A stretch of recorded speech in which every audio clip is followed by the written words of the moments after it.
What's going on? What's going on with everybody? Waiting on a guest to come in. 6 o'clock. 6 o'clock. It's time for the show to rock. What's happening? What's happening? Y'all come on in. Come on in. Come on in. Let's see.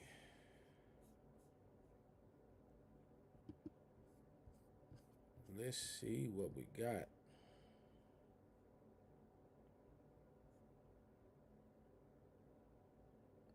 Mm-mm-mm-mm-mm.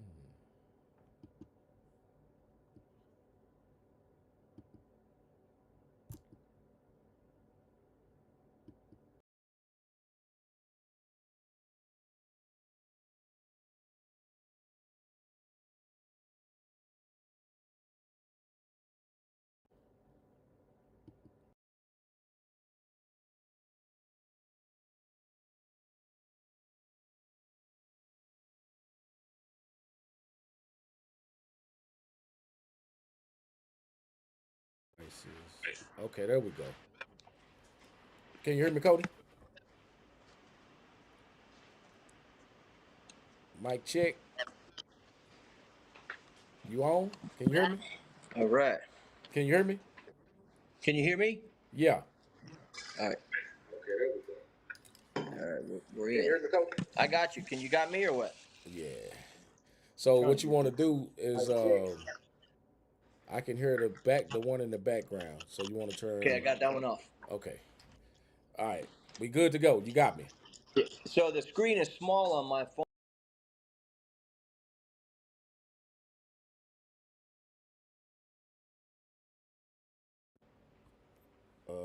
Hold on.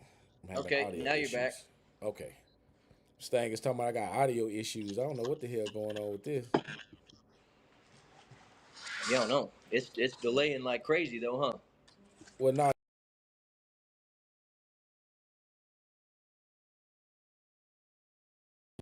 Okay.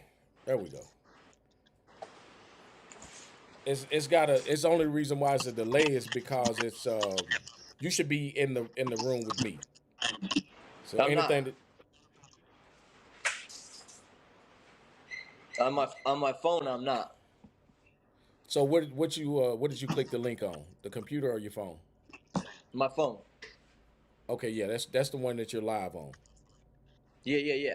Right. The computer, I'm just watching, Right. um, Yeah, you're live on your so my phone. phone, yeah. So it's got you in the background. That's just got a little tiny small picture of me. Is that right? Yes.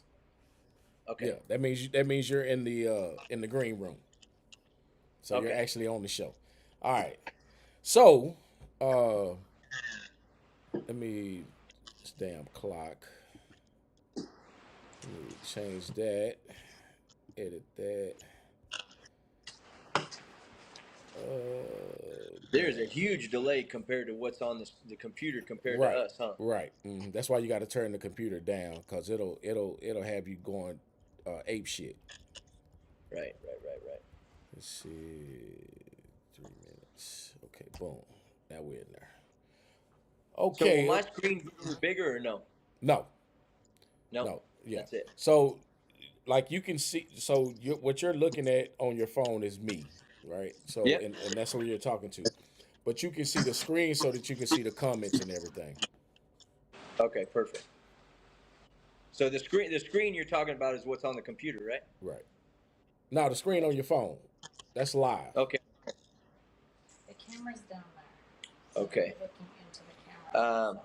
Yeah, I got you. So, but I can't see any of the comments or none of that stuff. No, you're not going to be able to do it on the live feed, but you can see it on the computer. You can't. Okay, so on the computer, got Yeah, it. yeah. So look at the. So You can. focus on the phone though, is what you're saying. Yes, talk to me All on the right, phone, but you can read the gotcha. comments as they pop up on the computer. Perfect. Yeah, I don't know, man. My program has been kind of hinky a little bit. So, Right. so basically, you got any like headphones or anything you can use? Because I can still hear my voice. Man, I don't think I do.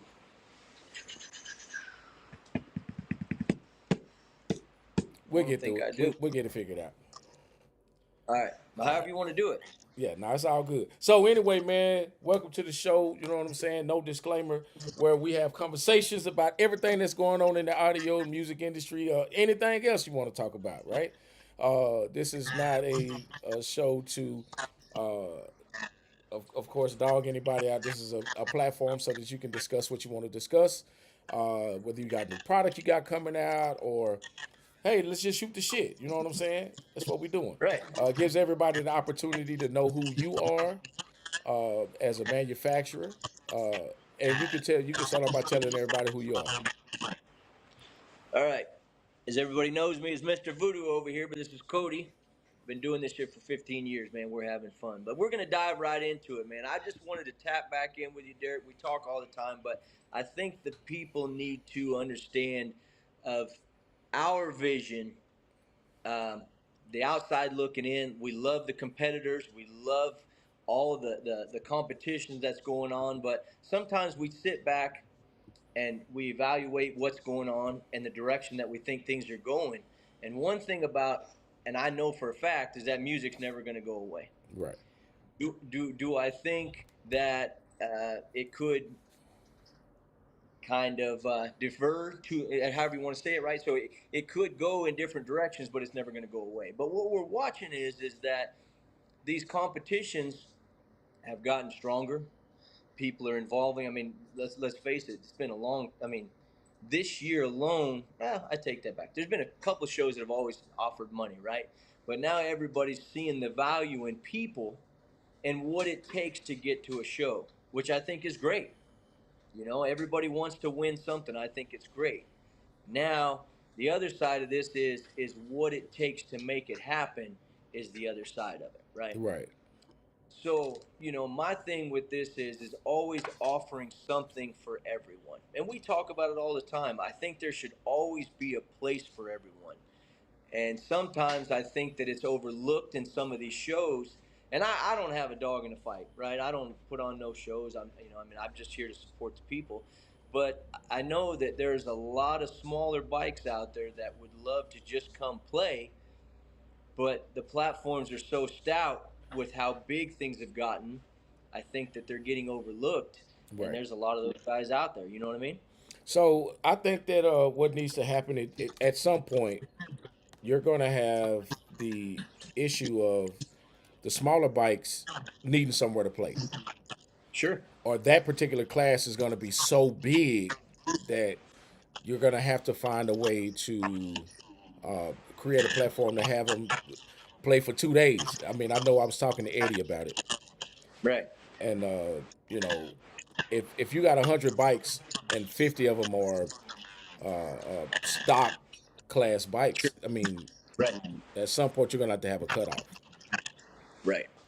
Well, and then maybe you figure out how you get through them, right? Like you have a cutoff point. Each show we're only doing 20 bikes, right? So if you guys are committed to this game, get here early, whatever it looks like, right? But it's just commitment to it. But I know there's a lot of guys that are still interested in it, but we see it every day over here that these guys are going, man, we love the big sound and everything, but the rideability is all coming back. Right. Either A, people got two bikes and they're still putting music on their riders, or B, they're looking at it going, yeah, I like that, but I'd sure like to ride my bike. Mm-hmm. And so if we want to see this continue, I feel like they better open the doors for that, because the new guys will keep riding on by.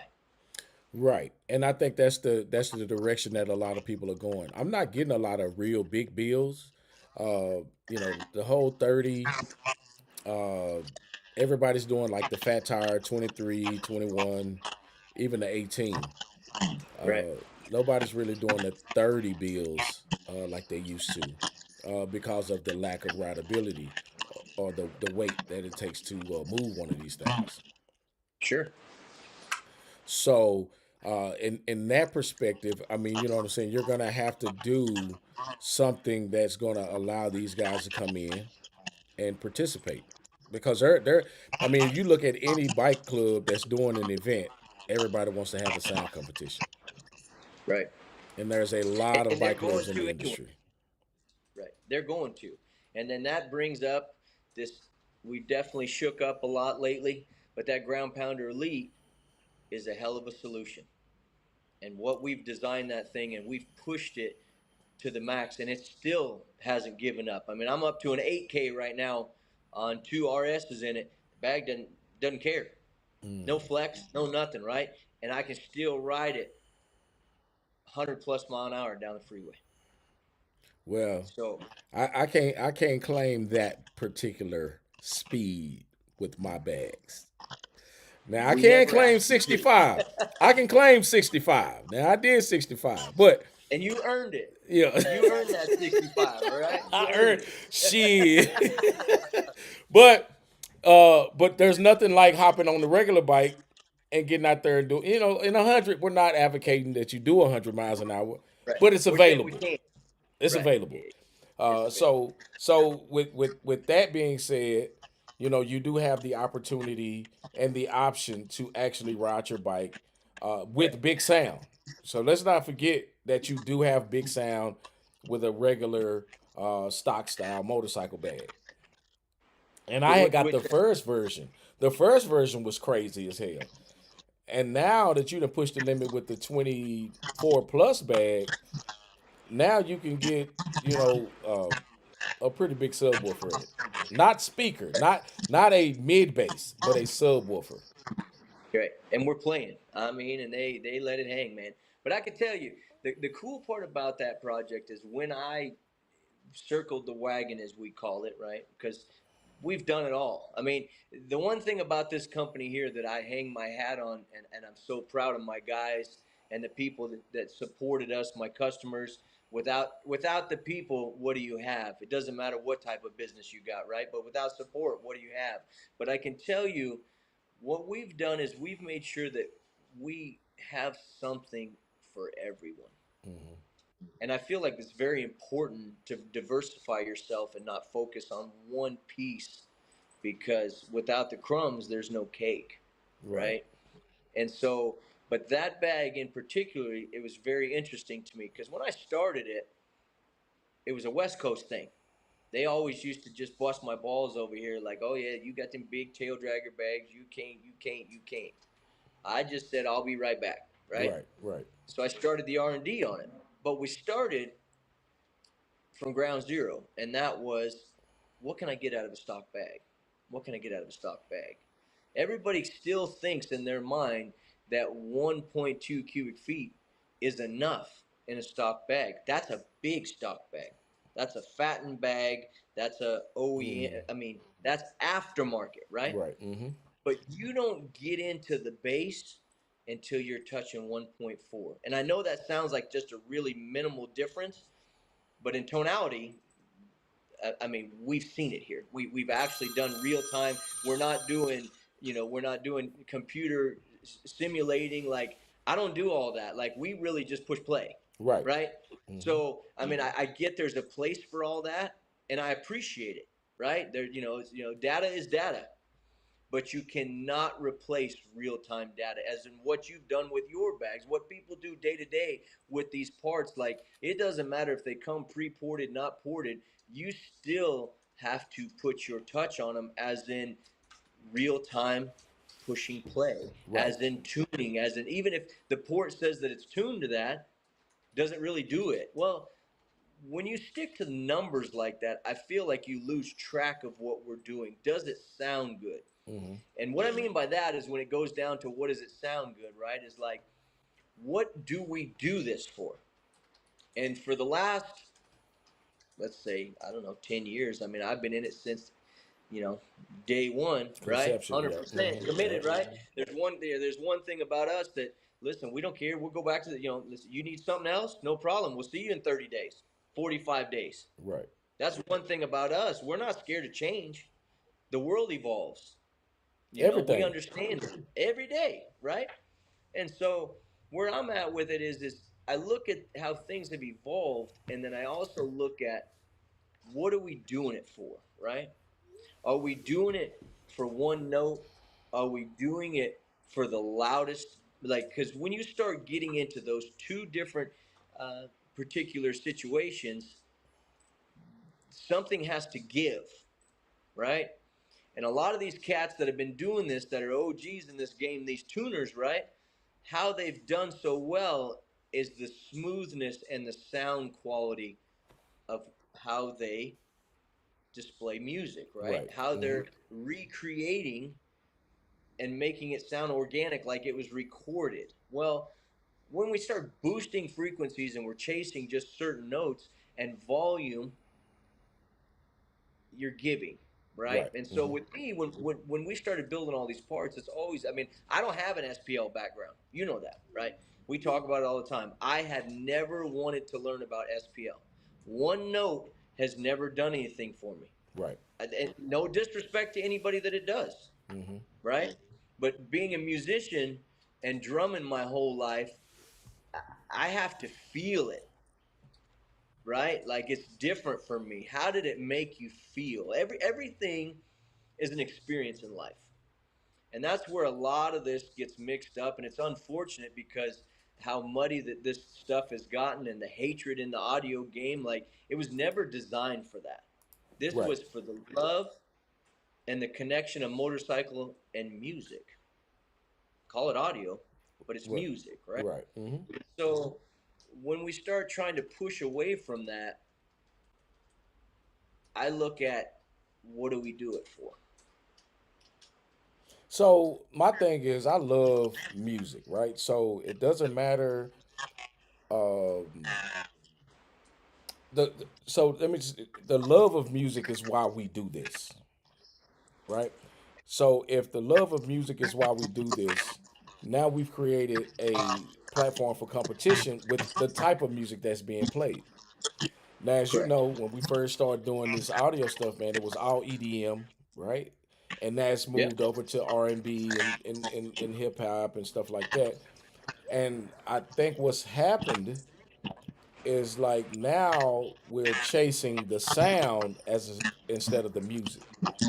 Right. Which is we're still looking for an experience, right? Right. It's a reference of how something makes you feel.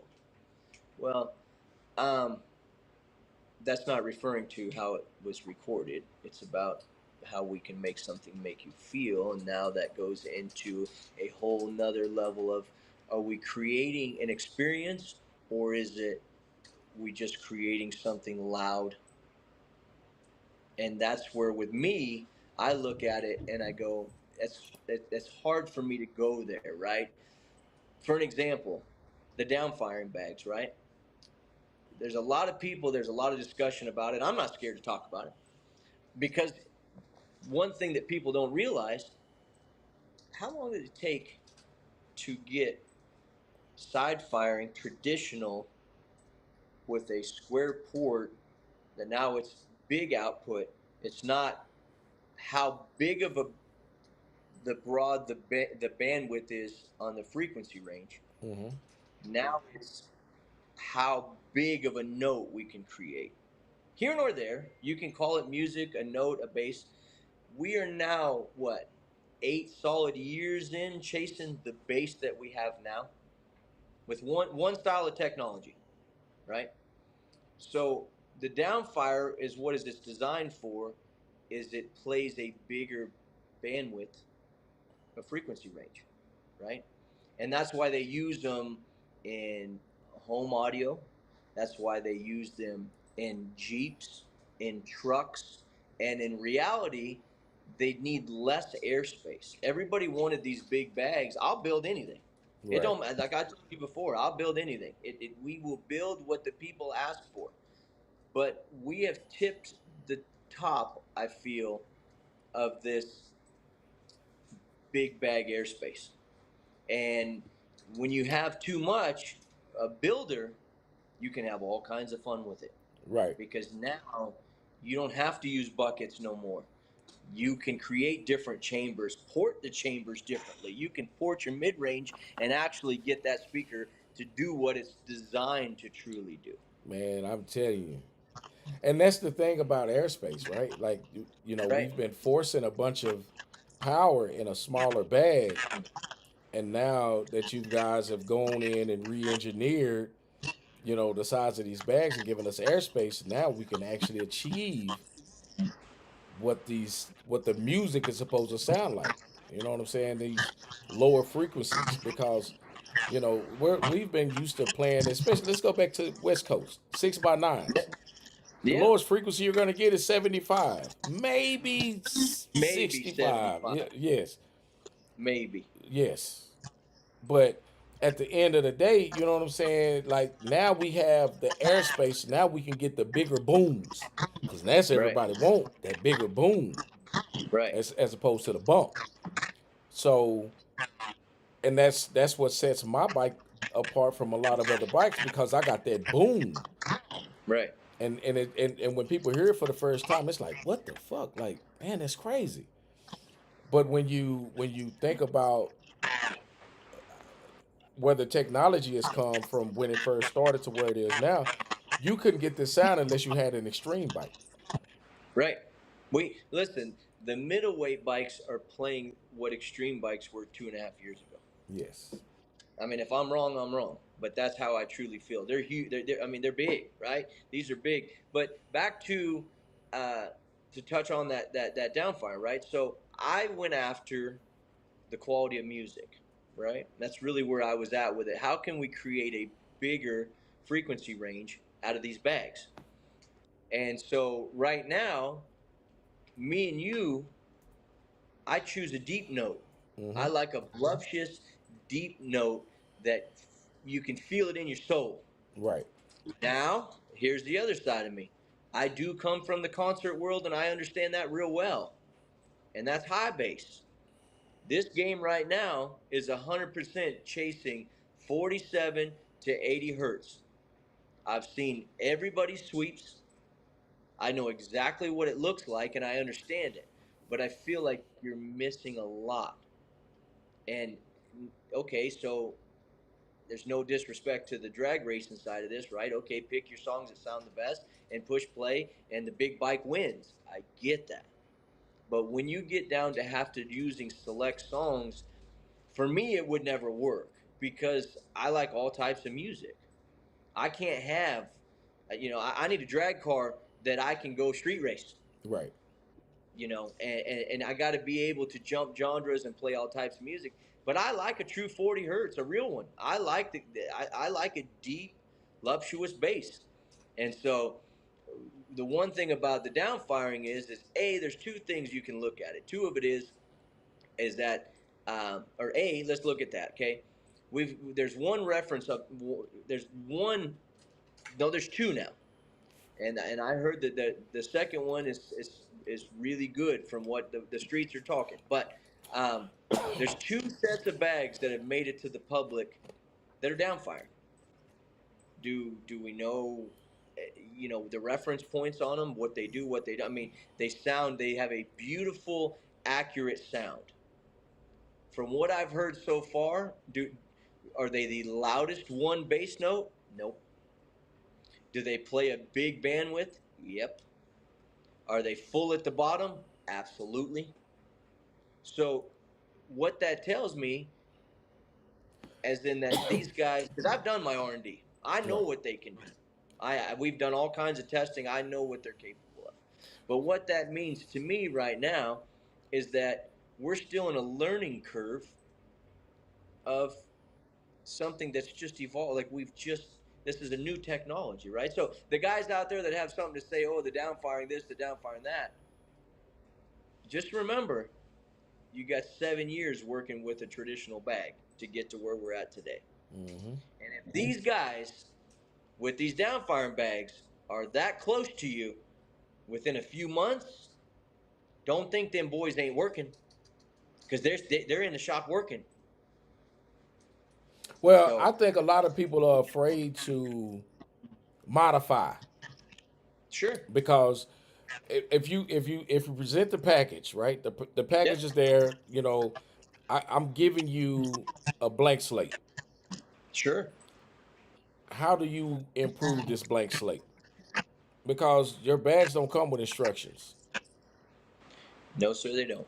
So if your bags don't come with instructions, you have to create from the slab. Basically, you know what I'm saying. You're at the ground floor, so let's build this house. Well, I got a slab. What am I going to put Yep. on that slab? You Right. know, if I'm playing with a speaker that I don't have a ceiling on what type of speaker I can use with a downfire. Correct. No ceiling. No, sir. But how far do I have to raise the speaker up? How far do I let it down? How big is the port? Which way is the port face? You know what I'm saying? How high does it need to come up before it actually transitions from the ground, you know, to where the port ends? Like, there's a lot of things that go into that.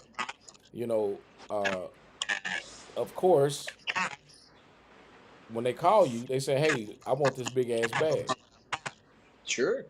and now you say, "Okay, well, I got a big ass bag. Yeah. You can use it this way. You can use it that way. However you want to use it." Right. So You know, again, you can use my recommendation. You can, I mean, so what I design my parts for, right, is that I look at the big picture. I'm not here. I'm out here.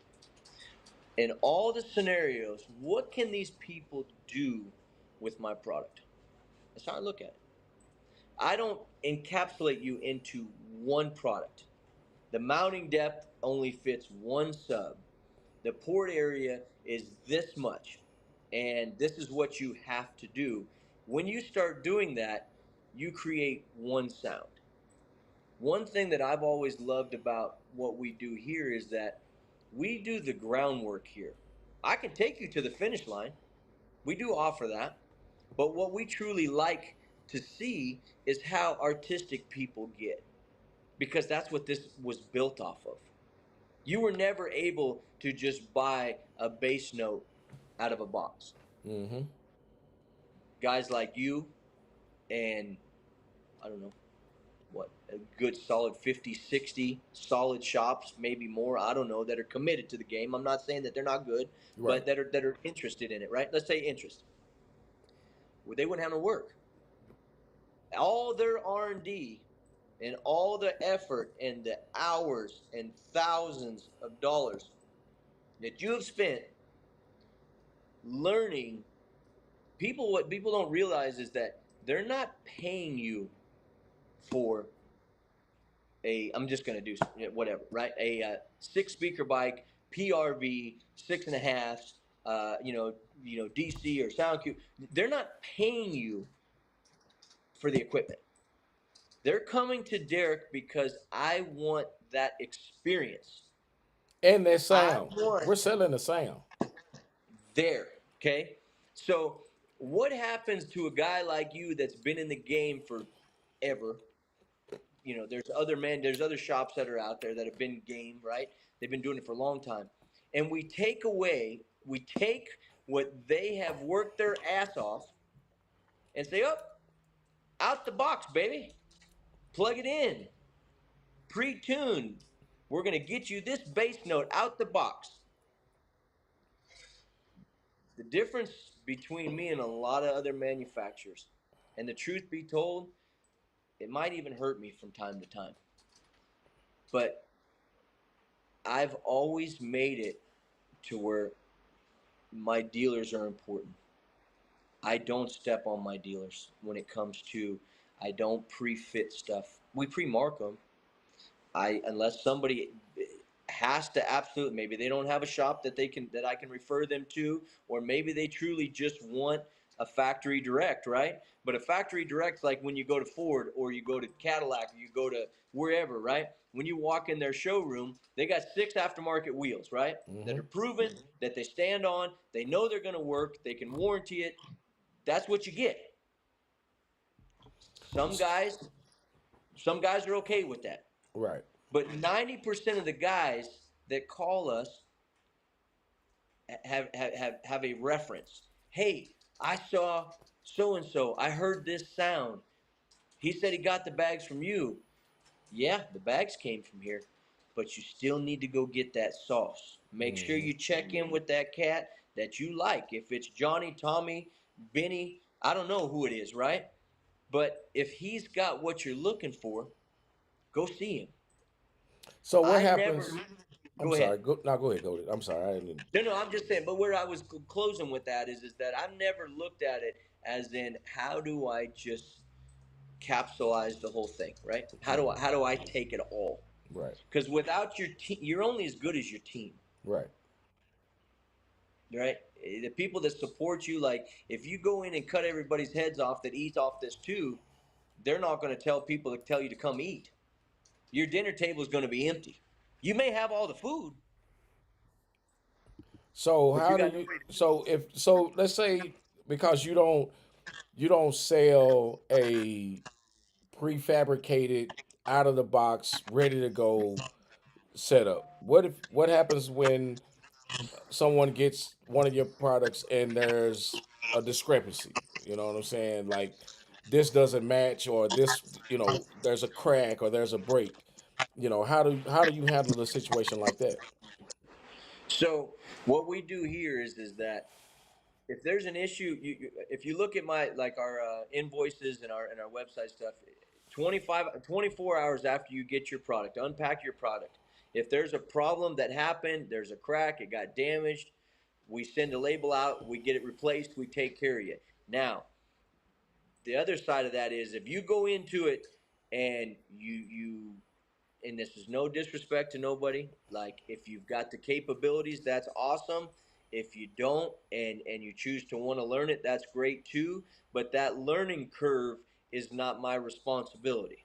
So if you go in there and you drill the shit out of it and you cut it up and you cut the bottom out of it and you put 6 different ports in it and you're still not happy with it, I didn't cut the holes in it. I Right. sent you a quality product that was ready to get busy.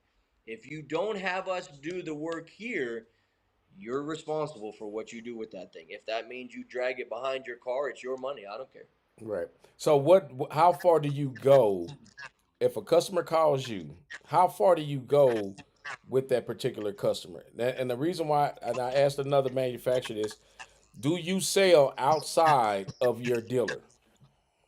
So here's the unfortunate part about this game. In a perfect world, would I love to just be the manufacturer and sell to dealer only? Absolutely. Unfortunately, this world, the dealers they do a hefty support of it, but we have to sell to the public as well. I mean, we just have to. Right. Now, but when we do that, the first thing what we do is we always go and I've probably lost money off this, but you know what? I stand in integrity, and it is what it is. When a customer calls and he says, "Hey, man, I'm looking to do this. I want to build my bike," I go, first thing I ask is, "Do you have a builder? Are you trying to take this on yourself, or do you have a shop that I can recommend you to? Did you hear something? Is there certain something that you're looking for?" I always ask up front, "Are you working with somebody? Do you have a dealer?" And if they do, I push them right back. I Right. say, "Well, listen, go ahead and give Johnny a call over there. Tell him that you talked to me and that we do have the product available and that you would like to get it ordered through Johnny. Tell Johnny to give us a call. We'll get it on the way." So, I mean, I had that happen today. Right. No problem.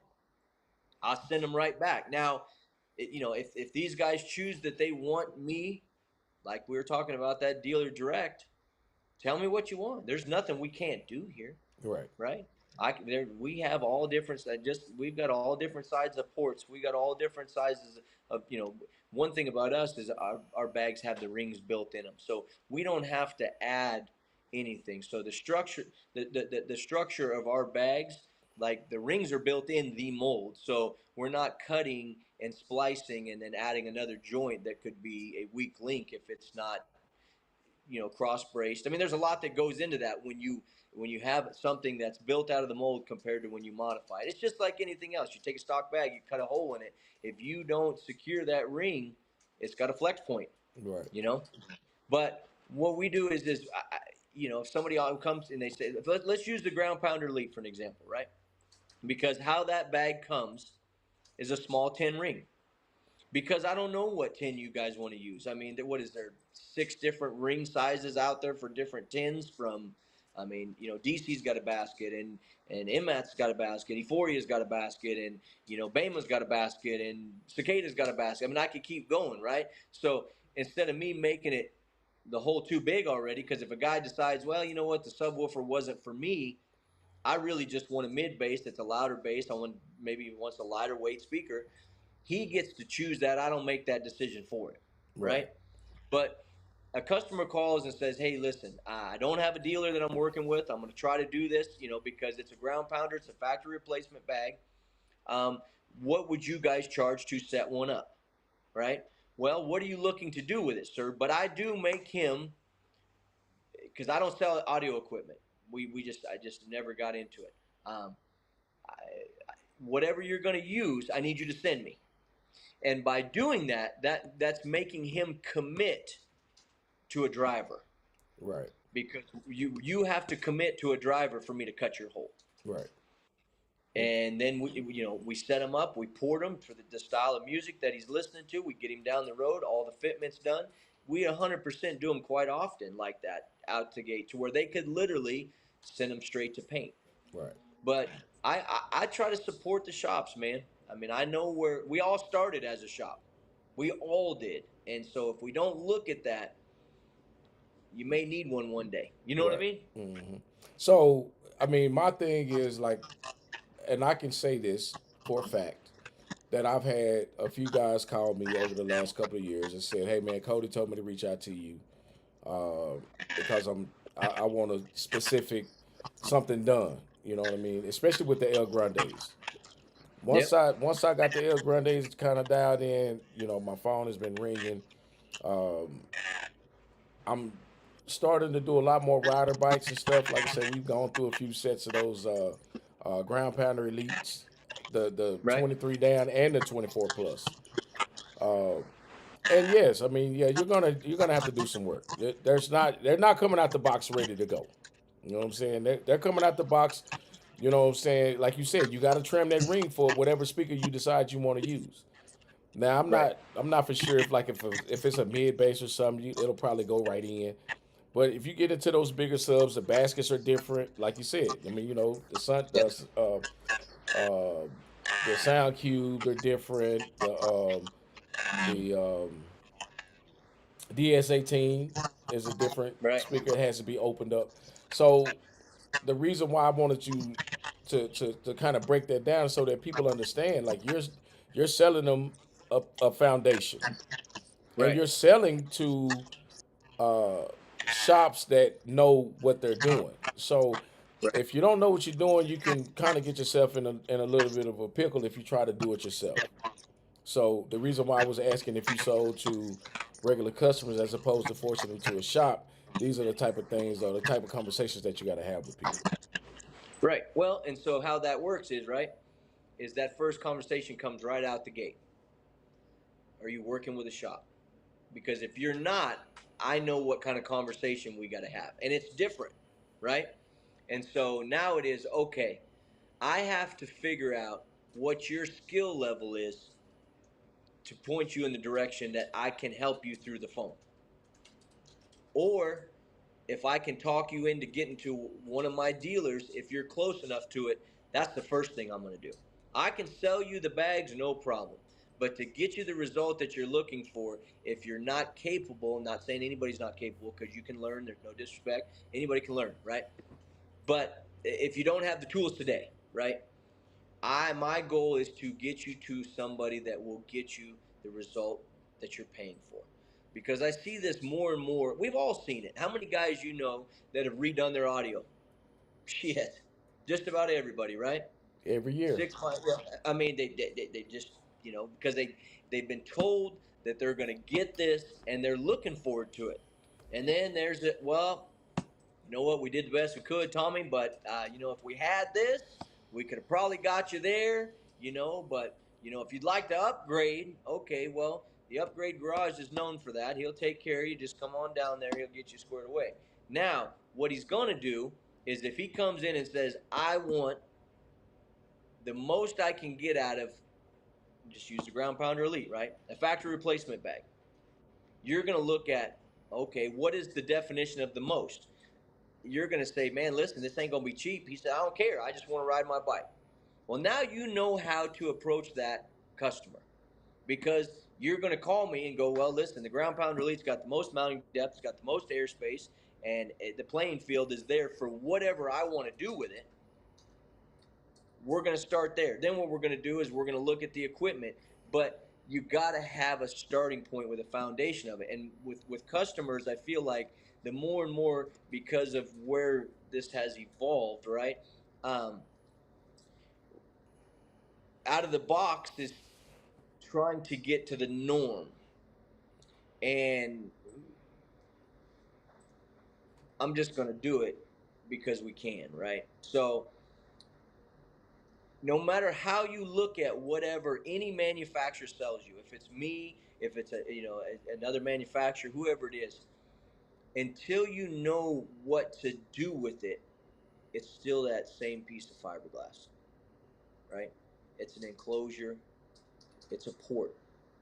Even if I tell you that this thing's tuned at 42, 46, whatever it is, you can put X, Y, and Z in there.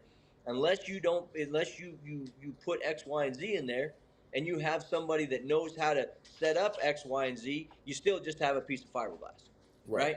So, do you see yourself at any point in time actually setting up a bag or doing all the work and then moving that product? So we have a few different projects going on right now. Now, to be honest with you, it would be a smaller sub. It would not be a big power package. It would be really reliable. And if you wanted to upgrade to the moon, you could do it.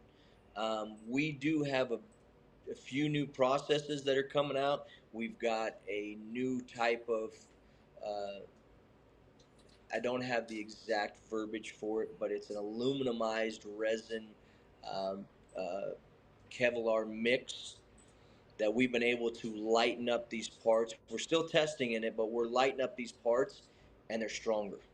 Mm, So I'm trying to pull weight in a different direction. Now, that's a finished part. And when I mean finished, it comes in black gel coat polished. Or it'll come in carbon fiber if you want to swing. Like we have a big carbon fiber project going on, and I mean there's not I mean we're able to make any of our products in carbon fiber. right. Um, we're in the process of being, I mean, we can do it now, but it's going to roll out slowly because the process takes longer. But the goal with that is to lighten up, right? Because everybody wanted the density, and that's what really counts. But if we can drop some weight, we might be able Man, to can ride. you? I need some El Grandes Hey, in a lighter bag. You know what I'm hey, all saying? I got to tell you is hang tight because we are playing with this carbon fiber really heavy right now, and we've got some great results. And I mean, we're not just making a fender, we're not just making a tour pack. I actually dove right in. We hit the fender first just to play with it, and I was just getting my feet wet. We dove right into the bags. Even though they're multi-flanged bags, we're still able to do them with carbon, with the infusion side of it. And it's been fun because it's a new technology. Well, it's a new way of doing things, right? So, Right. what if I was able? What if I was able to bring you? Let's talk about it. What if I shipped you a set of El Grandes that were polished carbon fiber that you bolted onto your bike? No body work, no paint. Put speakers in. I mean, that's where the direction we are heading. To where I'm getting ready to take a big process, and these are the goal is we're working heavy on it this summer, and we will have products out, um, but we're looking at the whole process of it. Like, what if I was able to take?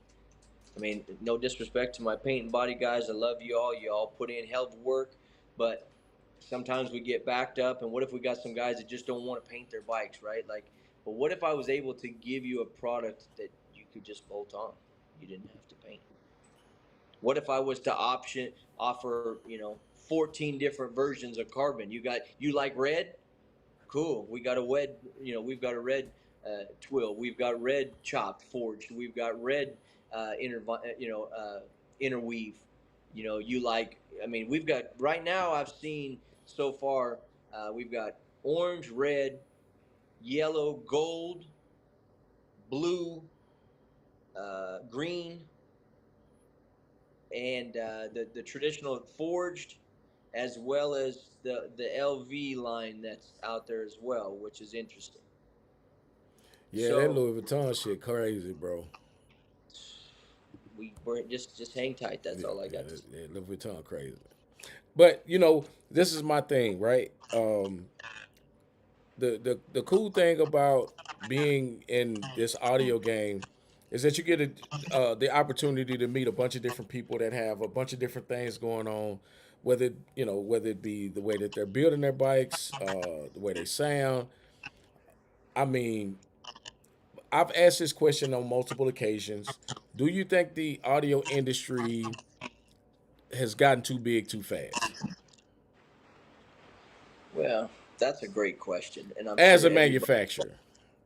Absolutely, absolutely. But you know what? It's not the manufacturer's fault. I've heard some people say, "Oh, these manufacturers keep making." No, no, no, no, no. We do what the people ask us to do. Uh, wait. Voodoo Bikeworks does. I'm not speaking for any other manufacturers that are out there, but I can tell you right now, we don't just say, "Oh, today I want to build a quad 12 fairing, and I'm pushing it into the audio industry." And so I'm going to call Johnny, Tommy, Benny, and say, "Hey, listen, we need to make this fairing legal. What do we got to do this? Because I want a bigger part." We don't do that. What we do So is my situation is we always look at, okay, if something is evolving, we evolve with it. so as a manufacturer, do you look at it and say, "Nah, man, it ain't time. We just released this bag last week, or we just did this last year. We don't want to go into production in anything that big right now." Is that something that you kind of sit back and say, "Well, let me think about it first before I do something this big," or you like, "Hey, man, if the industry changes, I'm going to change that." So here's how you have to look at it. Okay. What I've learned over the years is the hardest part of this is you can't fall in love with it, right? You can't fall in love with it, right? And I do anyways. Like I'm very creative, and there's a lot of artistic uh, that I use, right, when we build this stuff, right? Like it's not like I don't just go, okay, um, and I never have. I need a box to fit 2 tens, and I need 4 cubic feet, and the square and tall, and 26 inches, 28 inches tall, whatever it may be, right? Hmm. I always, does it look good? Right. Can we make it flow? Can I show you the money? And so that's where it all starts with me. Does it look like money? And because I also have to be on the other side. I got to look at, like, as a consumer, that's a lot of money, right? So does it do what it does, what it's supposed to do? Okay, it fits this, it's designed that. We check those boxes, cool. But does it look good? What's your Does favorite bag? What's your favorite setup that you have? my favorite setup that I have, man, I'm pretty partial to my game changer was my thing for a long time. I like the hips on the Spectras. I mean that style of bag has been it for me. But man, to be honest with you, like I said in the beginning of this one, is it's hard to fall in love with it because we know it's going to change, right? Mm. And I hope that we're done. Not for the fact that I can't make it. because there's nobody in this game that will commit to it and get busy like we do. We that part we'll keep building until it's the size of a short block Chevy, whatever. With the trunk, we could do. Man, what you want to do? 8-foot bed. If we're building beds, we could do it, right? But for the motorcycle community, these rule changes. Every time a rule changes in this audio community industry, show whatever, right? What people don't realize is that it throws a crossroad, right? Crossroad comes like, so these guys, if we're trucking along, right? And so we've got 2 or 3 years into the same rules. There's a lot of bikes coming out. People are, like I said, sometimes paint shops get behind. Sometimes builders get backed up with builds, waiting on. I mean, there's all different scenarios, right? But a lot of these guys that don't build these bikes themselves, unless it's just shops, which a lot of shops have taken over a lot of the shows. And it's no Right. disrespect, but it's the truth, Right. right? Um, but your average guy, he's counting on somebody, and he's hoping, realistically, and to build something from start to finish and be correct. Don't come out with a basic tune and then get your little booty whooped, and then you tell everybody, "Oh man, I didn't have time to tune it. Oh man, it was just a fret." You can't do all that. We're going to the racetrack. You got to be ready to race or don't race. Because But I'm to gonna tell have you, a bike, I'll what's be that? honest with you, Cody. I didn't fell on my face a couple of times, man. I fell Yeah, on my face in Galveston because of power. I fell on my face in Tulsa because of power. And a lot of times, man, as a builder, when you're trying to get everybody else's stuff done, you don't really have time to play the way you want to play. And that's why it's so easy for me to go in the parking lot yeah. because I do a lot of testing in the parking lot. You know what I'm saying? If something is not going to Well, work, that goes back to the beginning of our conversation. hmm Real time testing, right? There's nothing that replaces real time testing, because there's a lot of guys that think they got a hot tune. They're dialed in, right? hmm And then they pull it outside and they go, "Whoa, whoa," yeah, yeah, right? Damn, I thought I was ready, but where I'm going with that is the amount of time it takes from start to finish to get one polished up, 6 to 8 months. right, And that's if you're rolling, right? right. That's if you're rolling. So if we're changing with all these changes I mean, we had back to back year changes. There was stuff that I mean, back to back changed in this industry. These guys come to this crossroad and they go, is it worth it to me to go through another change, hmm have my bike down, or do I just get in where I fit in? And if that means that it's at the parking lot, then I got my bike. And then maybe I play smaller shows. Maybe what does that look like? But when big changes happen, it definitely, you watch the attendance that first year of it. People are deciding on what direction they want to go. And Right. so I hope that if this is what it is, just stand on them 10. Just like from, whatever it is, just stand on your 10, because we will build whatever anybody wants to build. But I can tell you right now, our customers are going, listen. I mean, I got guys I got the El Grande guys going, listen, man, what do you think about putting a 15? What do you think about putting an 8? They're trying to get creative. I love it.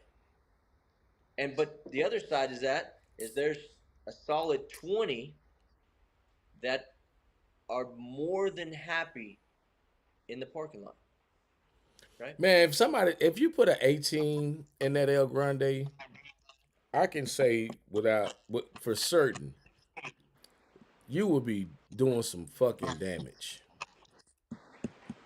You got to realize that we're putting this on a motorcycle, right? Like, even when I play my bike, the son bitch rocks from side to side when the bass hits. Yeah, You know what I mean? Like, we're really asking a motorcycle to do a lot. we're asking a lot of it. How about that poor subframe that hangs on with 6 bolts? Hey, first off, I don't even bolt to my subframe.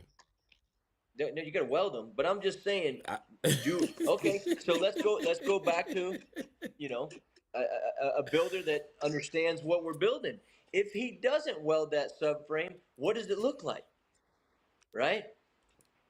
Hey, So it looks like you're gonna be doing this on the highway yeah, if you yeah, decide to ride like that. Now, I would tell anybody that's doing this shit seriously, like you really have to do your homework when it comes to what is required of you and your motorcycle or your customer and the motorcycle.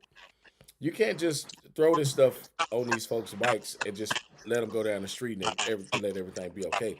Because they may tell you, "Oh, I just want to play in the parking lot," but you know what's going to happen. They're going to overplay it, and they're going to yep, try to ride 100 miles an hour because they'll yep. text you, they'll call you, and say, "Hey, man, I was doing about 90, man, and my bike's shaking real bad." Brother, you didn't build your rider bike. But I got something for you. You got to tell me what you're building, and that's where all of our conversations start out at: is what do you want to do with this motorcycle? And it all starts with that conversation because I can't do something without integrity behind it, man. Like I can't. If a guy tells me, dude, listen, this is my highway bike. I want them big bags, but I am going to ride down the highway. I do everything I can to tell him it's not for you because I want you to breathe tomorrow. Yeah. And that it is serious. That's the one side of this thing that people don't realize. That is a real thing. You put that much weight behind that shock, it's a real thing. Yes. Look, I got cussed out after riding that bike on the freeway. Man, stop riding that damn thing, man. We want to see you ride. And you know what's the crazy part about it is that I've been riding for a long time. Right. And I don't take my life for granted, but I also understand what I built, right? And I understand what the requirement is for that. Right. I know that I'm not for to go down this highway and ride this bike like a normal motorcycle. And I think that's where the case gets lost is because people think they're building a regular motorcycle when they start putting all this weight on it. And that's in fact not true. Right. But if you decide that you want to grab a bike, I mean Right. a saddlebag like the Elite, the Yep. Ground Pounder Elite, Yep. which is a rideable bike, which is a rideable bag. But understand that when you say I want this, then you want this big sub that you're adding weight to your bike. Right. So don't have the same expectations just because you can ride that bike that you can do 120 miles an hour with that weight. It's just not safe. Right. No, the safety side of it, absolutely not. But putting the weight back on the shock is it where it's designed to be.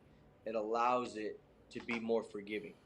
When Right. you put it behind that shock, all bets are off. Yeah. And I can tell you, even with small bags like the Wraith kit, you put because what that bag allows you to do away from that shock, you put a 40-pound, 40 and a half, 45-pound, uh, Weapon X or Sound Cube or Juggernaut, whatever them big woofers these guys are using, right? You are putting weight back there that bike knows nothing about. It does not know how to counteract with it.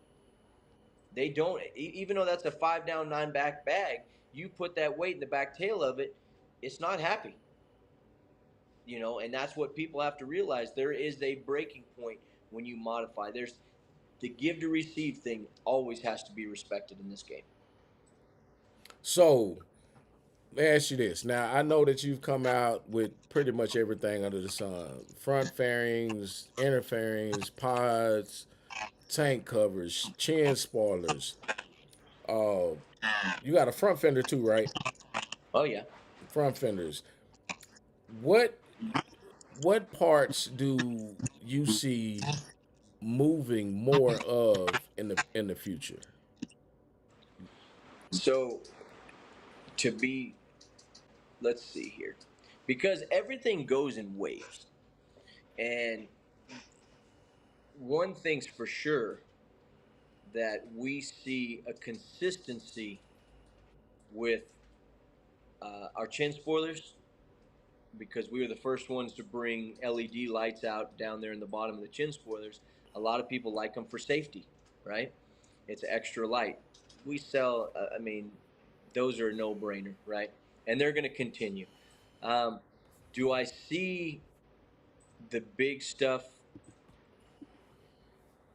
as in, like, it's not that I don't see them selling, because there's always going to be somebody that wants a big audio bike. But do I see them being on the level of guys that are really trying to get back to what the love of motorcycle is about? I mean, I see guys every day that have big bikes, that have bought in big stuff, right? That have, different manufacturer stuff, and they call us, say, hey, listen, I got a big bike, but I just want some ground pounder elites on there because we want to go cut up. I see more and more of that every day. And yes, I come out with something big and it spikes, but the masses don't look at these big bikes and appreciate them like we do, Right. right? Because they don't have the blood, sweat, and tears that we've put into these things from the creativity of it, right? So that's what I used to always love about this, when the parts weren't. I mean, just remember. I mean, I don't know, it's probably been 5, 6 years, whatever it's been, but there was a production bag, a Phantom production bag,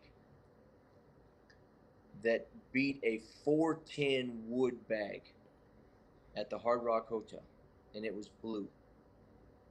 It went up against a big black bike that had the orange on it, and he had speakers everywhere. The bags were twice the size of it, and a production bag, because of sound quality, won, right?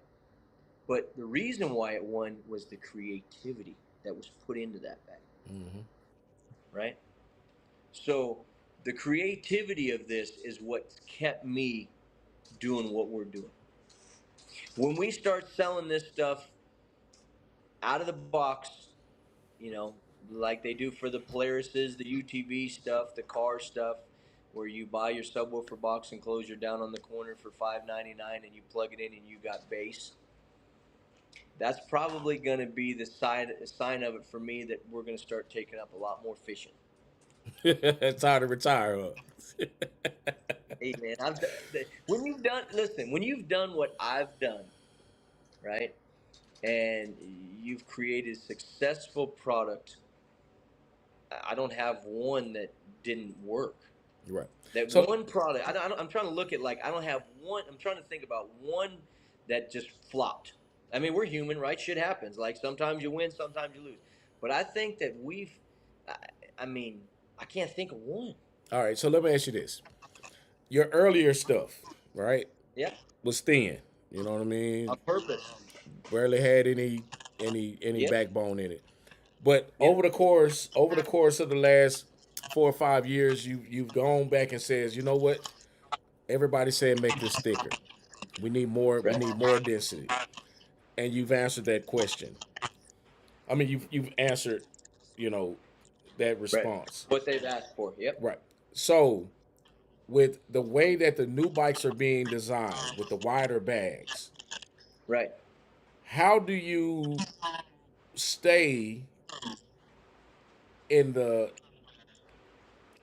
in that 9 1/4 field, right?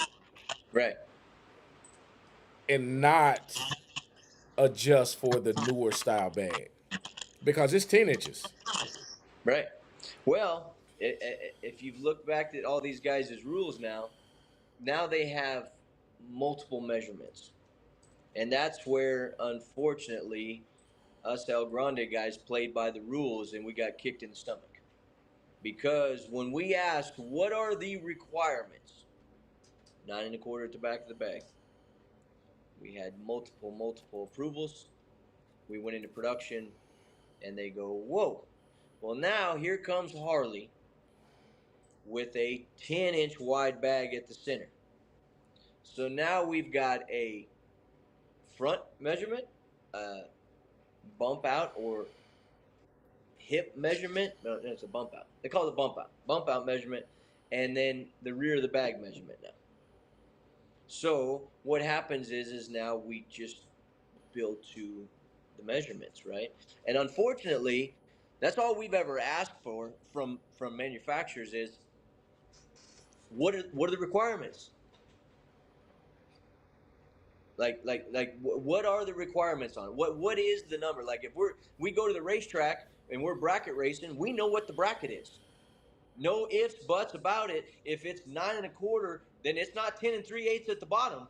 It's 9 1/4. The widest point of the bag was 9 1/4. Okay, that's what we do. Well, unfortunately, it took this long for these guys to stand on 10 toes and go, "Whoa, this is what we want.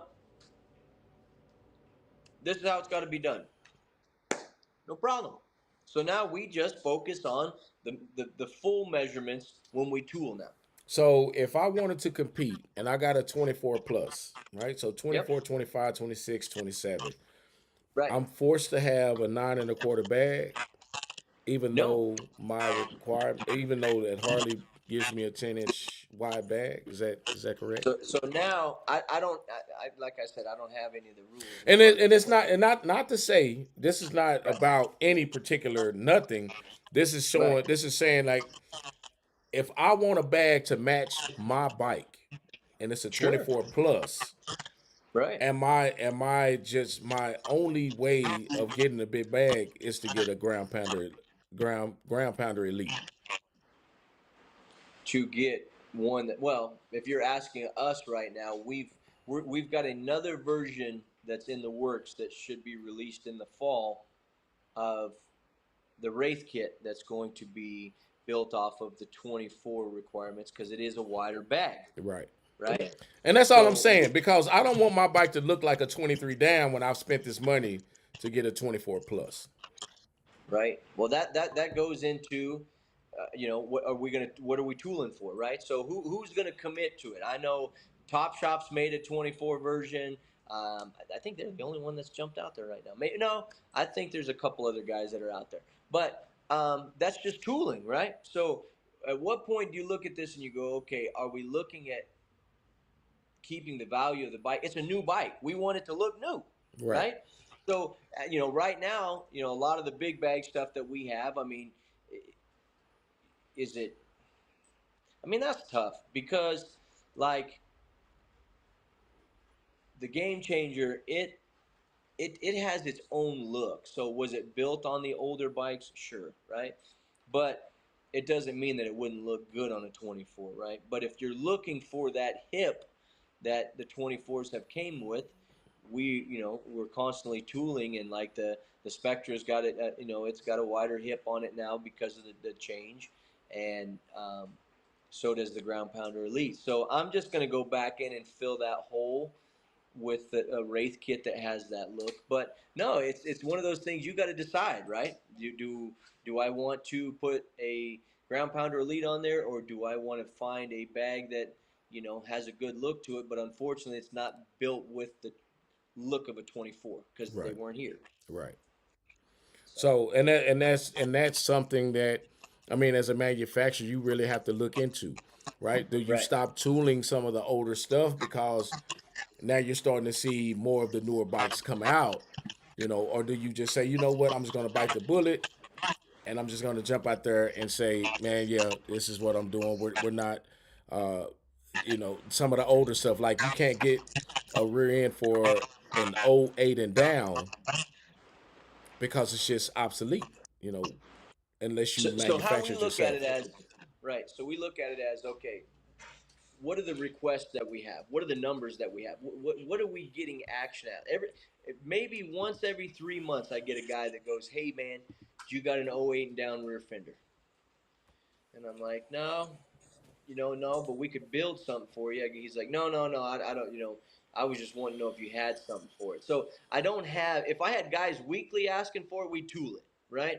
And so, but what we do is like the Ground Pounder Elite, the 24 and up, the stretch version, and now we have a new chopped version factory replacement fender that's pretty wicked. That's going to be in carbon as well. Um, but uh, we have a fender option, right? So if you got an '09 to present, If you buy the fender that goes with the 24 version, I can make your older bike look new. Right. And there's a couple companies that are offering that now. So that's another side of it. So I guess it's just you got to look in perspective of the direction of the customer, right? Okay. So since you said that, now I want you guys to know if you got an older bike and you purchase this, you're gonna have to have lights, and you're gonna need the new cable to go with those lights. There is accessories that you will need, but they're very minimum to give you that new bike look. Yeah. And I would prefer for you to call me so that we can convert your old bike to a new bike. There We you have go. all the tools to do that with. Then you can touch bases with Cody, you know what I'm saying? Or you can actually get that product through me, and we can make your bike an '09. Well, I don't prefer to do the 13 downs. Yeah, no, But if no, you no, want no. it, I'll sell it to you. But the 14 up, hey man, no problem. You Right, want a 26, we can give you a 26. right, right. Yeah, Shameless absolutely. plug. Yeah. So I mean, in a nutshell, it's always cool coming on, checking things out. I mean, you guys are always talking about,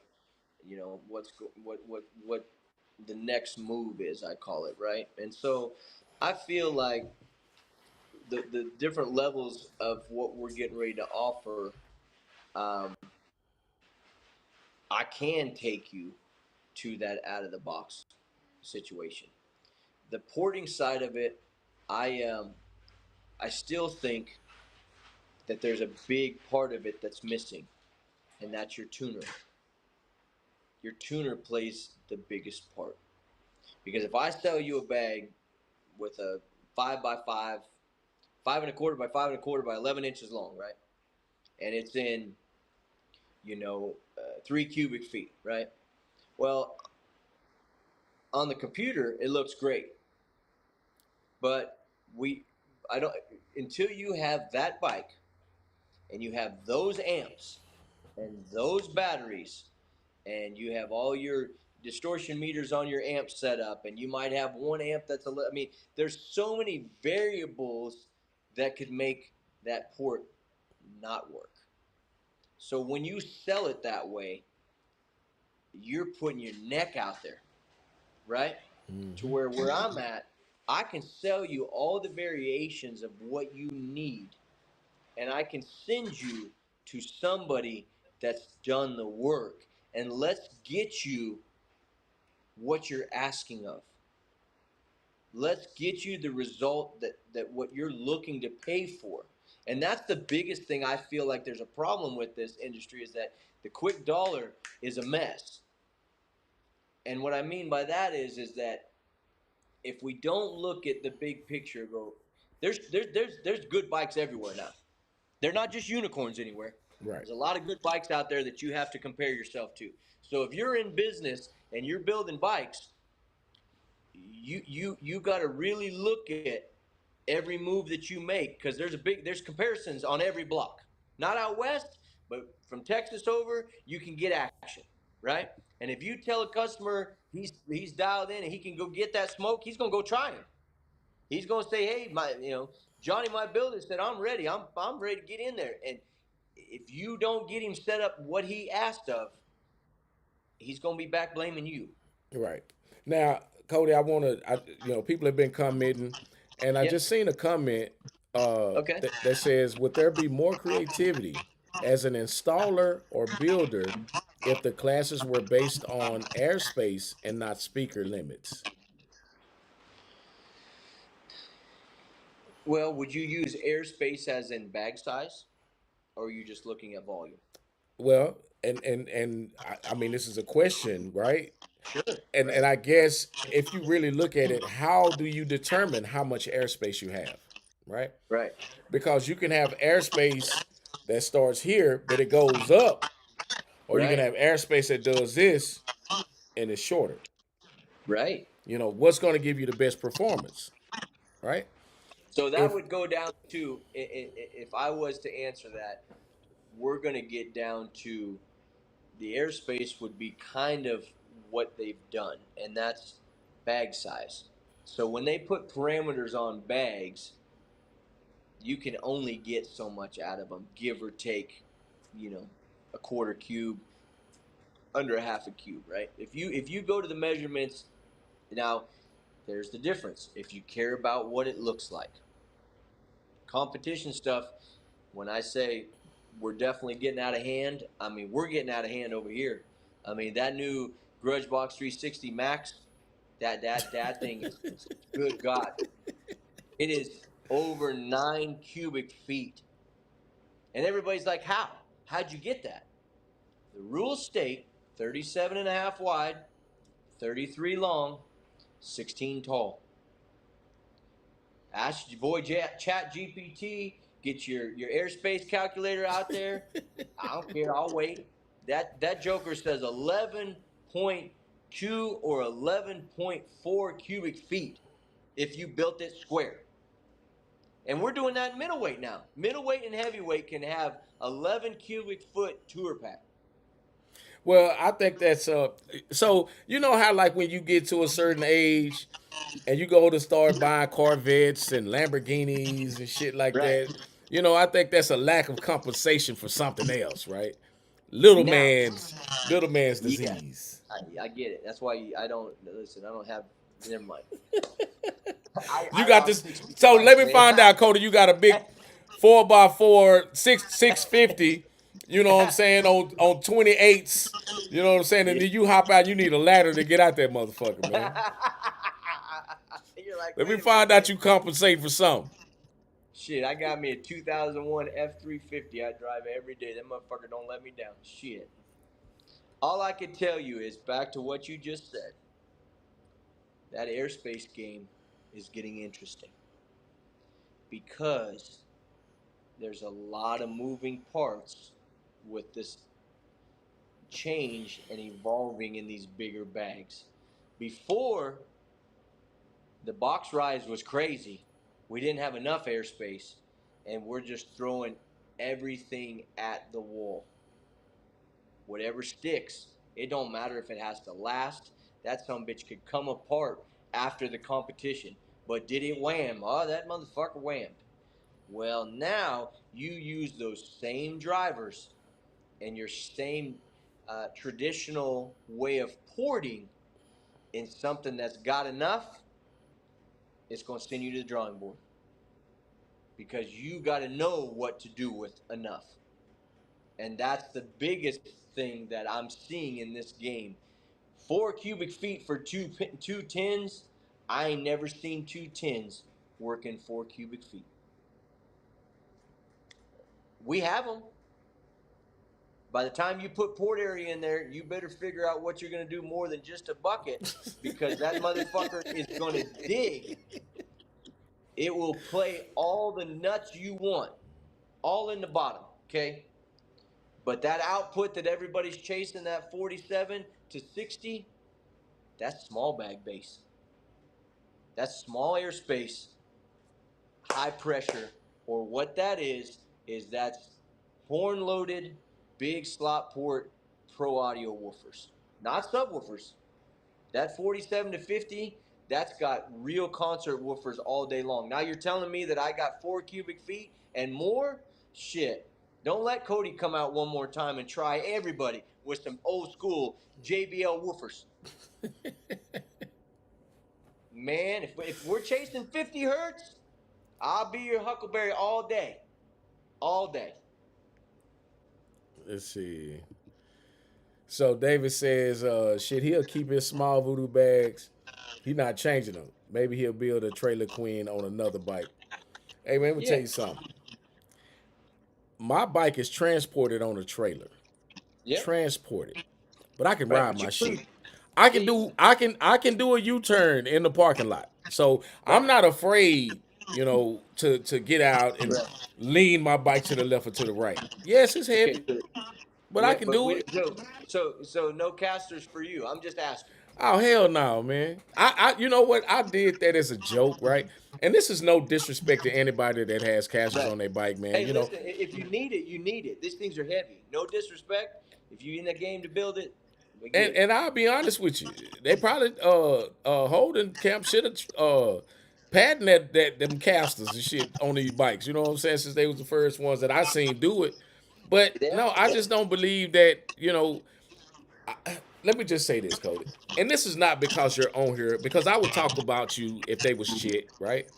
Right. But That's cool. at the end of the day, I love those bags, right? They gave me Right. everything that I wanted. And if somebody else had built them, I would have probably bought them from somebody else. But those bags work perfect for me, right?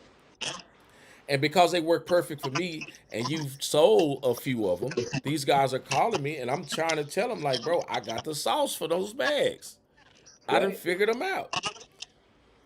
The whole reason why the ground pounder elites are selling like hotcakes is because somebody has figured out the formula.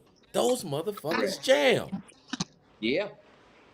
And Yeah. that's not to say that nothing else in America does what those does, but it's like having a big. It's like putting 50 pounds of shit in a 5 pound bag and it works. That part. Because I can tell you right now, if you, I get so many people calling me daily, and they go on that doesn't math. Nope, definitely doesn't. What because else can I help because you? they So trying to put math. They try, and this is my thing, right? So let me get uneducated for a hot second because right, again, this is no disclaimer. right. But at the end of the day, math doesn't listen to music. I didn't know he had ears, but I'm waiting. I I don't ain't, know. I ain't never seen math listen to music. Not to say that Right. some calculations couldn't be off or perfect, right? Like, okay, Sure. but I don't listen to math, bro. I Yep. ain't graduate to sixth grade. Listen, all I know is can you get? Some people use it as a base. Fine. That term lab, that whole thing, and they get the pink noise out. I get it. I get it. But does it? I mean, does it sound good? Right? Does it sound good? And here's the thing: do you like it? Because there's a whole nother side of this stuff that we could go for hours on. Do you like it? It don't matter what anybody else thinks. Because if it sounds good to you, it's yours. You're the one that's got to love it and go home and look at it every night, not us. Like, build whatever you're building for you and make it give you some type of joy for the love of motorcycle and audio. Because, yes, looking at different angles of people helping you get it to what we think is right is great, but you Right, still have to find out where you're at. If you right, want what Derek listens to and say, hey, Derek, listen, I don't know music, I don't know nothing about it, but I want what you got, cool, we got that. But if you choose to venture out and try to find yourself in it, you may think that you want to make changes, and that's okay. That's the love of motorcycle audio and creativity. And that's where we come in because we have something for everyone. If it's a big bag setup with that big bass and you're not scared to get busy like you, that's great. If you need help getting them set up, I got guys like you that have set them up that can do it. Great. If you guys want a ground pounder, and there's a lot of guys out there that are starting to experience them that were kind of like nayers, right? They were like, yeah, I don't know. But when I can take a production mid bass speaker that does not do well in a factory bag, but go, and all of a sudden I wake that some bitch up and it goes, whoa, I got manufacturers looking at that project, speaker yes, manufacturers trying to yes, cash me out. Like that bag does something different. And there's no explanation for it that I would give for it except for the fact that if you don't know what right looks like, don't look at it. If you want to see what right sounds like, come on over because right, they're everywhere. right, So I can tell you right now in this motorcycle game, I see that direction going heavy right now.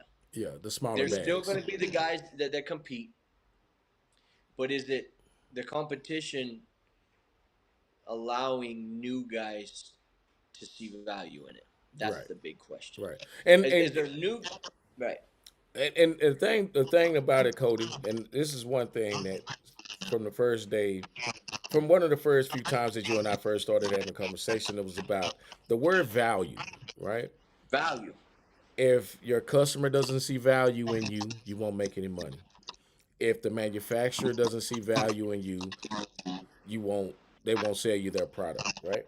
Because if someone is out here got your product, right, and the product is, the product works, but the Right, customer's calling you crying like, man, I bought these funky bags from you and they don't work, and you sold me some bullshit, right? right, But they never blame the person that installed them. They never blame the person unless you sold them to them directly, right? right, And this is what I want people to understand. If you don't know what you're doing, go to a shop. You know what I mean? If you just like, oh man, listen, man, Cody, I'm just gonna buy from Cody. Well, right, expect to pay more when you go to that shop to get them installed. Or expect, if you're gonna do this yourself, that you may get ran over if you're going to do this to compete. There are people that have been doing this shit for a long time and they know how to make these bags perform. So don't be afraid, right? Just right, just you know, it's about making the machine keep going. right. You know what I'm saying? If Well, the machine slows down, then I mean, people are going to be there's putting music on their bikes in 10 years, and we all might be riding around with. In 10 years, I might be on a trike. right. Who I knows ain't what that looks like? But right now, right there. right now, what we care about is the customer understanding A, the product, B, the process, and C, what it takes to get there. Because this did not come overnight.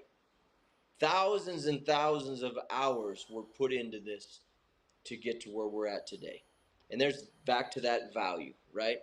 Now, the other side of this is you got to look at big picture that, I mean, and unfortunately, I get all types of phone calls every day, right? And they all either A, understand the process, or B, have heard horror stories about the process and want to try to do it themselves. Right. And what I mean by that is that unfortunately, and I'm not, there's not one that I'm picking on because I don't know, but I've heard that shops out there that people have had bad experiences, so people are gun shy of that. But it's not that they don't want this anymore. They just want to make sure that they're getting exactly what they're asking for. And so that's where the shop stuff is. They do play a big part. You guys, as builders and shops, play a huge part to keeping this thing going because if we go back to the plug and play stuff, what's that look like? You can't go back, bro. You can't go back to the Right? plug and play because we're already past. You know, these bikes sounded like cars. I mean, so to Right. speak. You know what I mean? But what I'm saying is if and I'm trying to touch it real lightly, but I'll go ahead and get in. If our shops don't look at, and I don't know who, anybody out there, whatever that looks like, right? But if you got a chance to do better on the next one, man, do better. Nobody's perfect. We've all been through ups and downs, but our customers are counting on you to deliver what they're asking of. And that's an experience. Don't take that experience away from them because they don't need it, they want it. Mm-hmm. And they see value in you to give it to them. And I wish a lot of people would look at life in the value side of it that we talk about. Like, where is value in your life, right? And so, what does it look like when you see it? Right. And I treat people. my damnedest the way I want to be treated. I'm not perfect, but I look at it every day because that other side of it, what do we really need? We need transportation, we need a job, and we need food and a roof over our head. And whatever it takes to make those four things work, that's really what we need. Right. So let me What ask we you something. want, go ahead. Let me ask you something, Cody.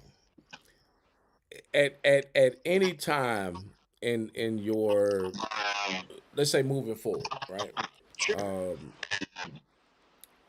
I know that in certain uh, aspects of your travels, like going to these rallies and these events, do you ever do Right. like raffles or do you ever do giveaways for your product? So we used to do raffles. We haven't touched them very much. Actually, you know what? That's not true. So I used to sponsor a show, but the way I sponsored is we would raffle stuff off, right? So it was a win-win. And I always look at how do we win-win, right? Because from a manufacturer's point of view, let's just use a speaker. You know, somebody wants it, but we could use me. I'll be the guy. My silver bike is a sponsored bike, and it has GRA or CHARA, however they say. I call it GRA, right? Yeah, yeah, But the first thing I said when they said they wanted to sponsor the bike, I said, "Do you have grills?" And they go, "What do you mean?" And I said, "Well, with your product name on it." They go, "Well, that's interesting because most people just cover up the speakers." I said, "So where do you win? If you guys see value in me, that I've got something that can help you win, how, why would I not see value in you to show the product?" I've never understood that. But I understand the drag racing world of this, the competition side of it. There's the other side of it that you are trying to be the best man win, right? So that's a hard game as a manufacturer. So I used to always love the raffles because it's giving back, right? And I've never had an issue with it. I mean, I get guys, some we got some shows. Eddie's show, we're doing a couple different things. It's going to be rad. He's going to do some cool raffles. Like I want to be a part of stuff that gives back, man. I right, mean, I've been super blessed with this opportunity to be able to be as creative as I want to be with the support, and we've built a successful business off of it. And there hasn't been one thing that I haven't gotten to do with this business with the support of the people, right? right. Because people believe in me. Because why? I deliver. They don't ever second guess me. If I say I'm going to do something, we pop out, Right. right? And so, but that's me believing in you because you see value in me. It's my job to show up. And You so, with that being said, man, I look at this audio game and I'm passionate about it. I hope it hangs in there. I hope it grows. I don't know how it's going to grow with how steep these classes are. I hope some of these show promoters look at the guys because we were all one of those guys. We all started with a rider bike. right. We all started with a fiberglass bag, or we fiberglassed up some plastic stuff. We glue a side cover to it. I mean, we basically created somewhat version of kind of like a ground pounder, gluing lids. Like we all started somewhere, right? Right. We didn't all just pop out with $100,000 audio bike and say, "Yeah, look at my nuts." Didn't happen, right? Didn't happen. We all started at the bottom, and so I would hope that there's room for everybody to look at this because there's a lot of people that would like to come play. And I'm going to be real with you. I know I goddamn sure would look at that because if you peel the layers back, no, no, no, no. Let's peel the layers back.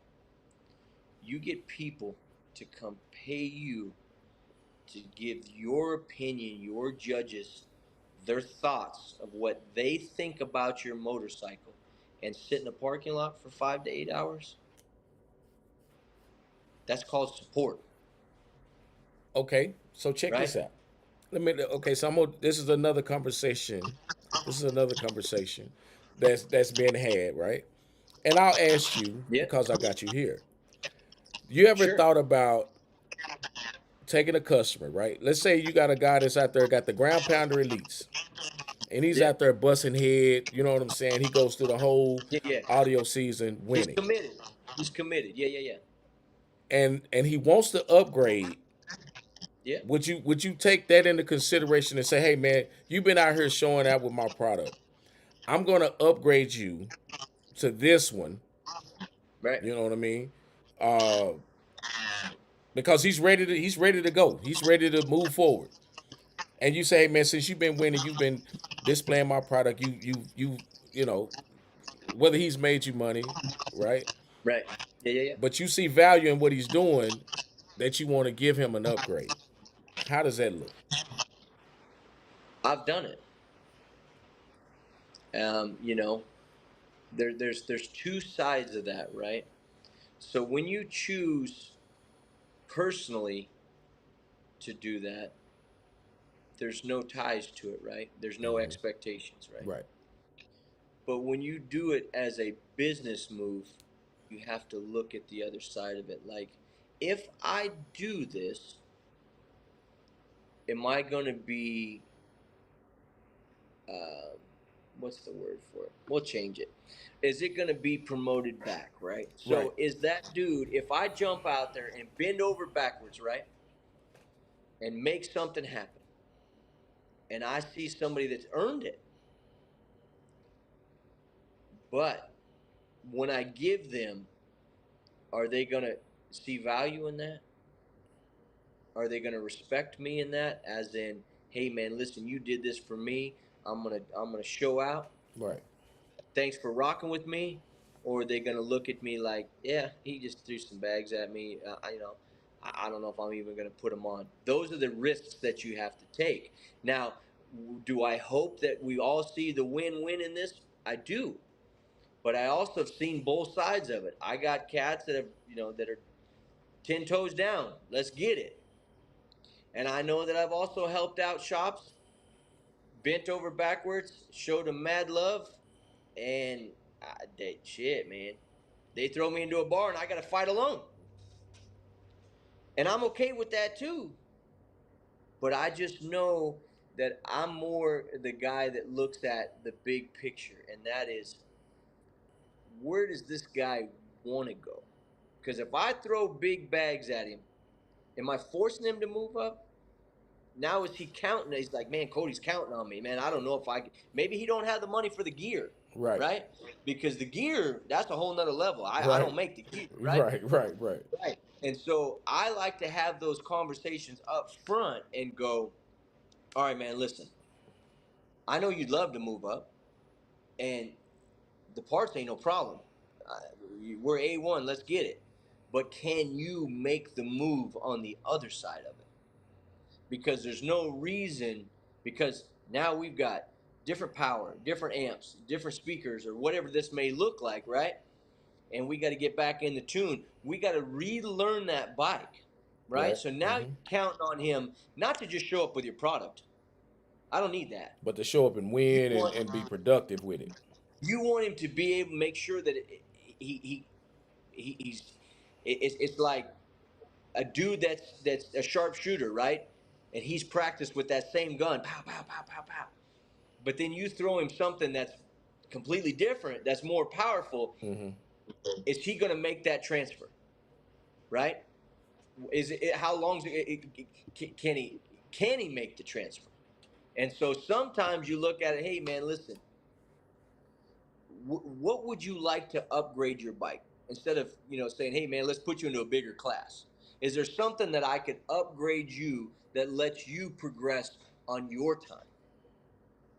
So I mean, I've done quite a few things to answer that question, Derek. Man, I've helped out. I mean, I give back anywhere I can, man. Anybody that sees value in me that we can rock, no strings attached. You showing me love.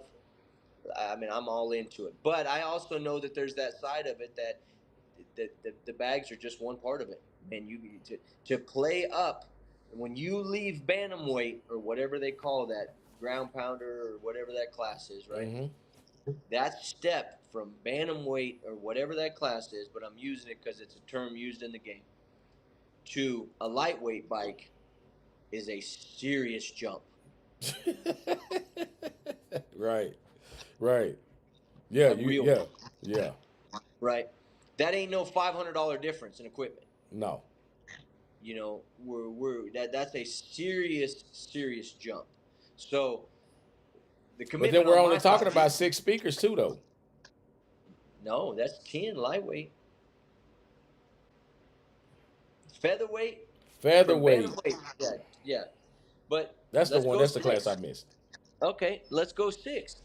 And now you look at those classes are kind of close, right? Until you start playing with power, you can't put um, the kind of power. I mean, there's guys in featherweight with Spectre bags, Mm.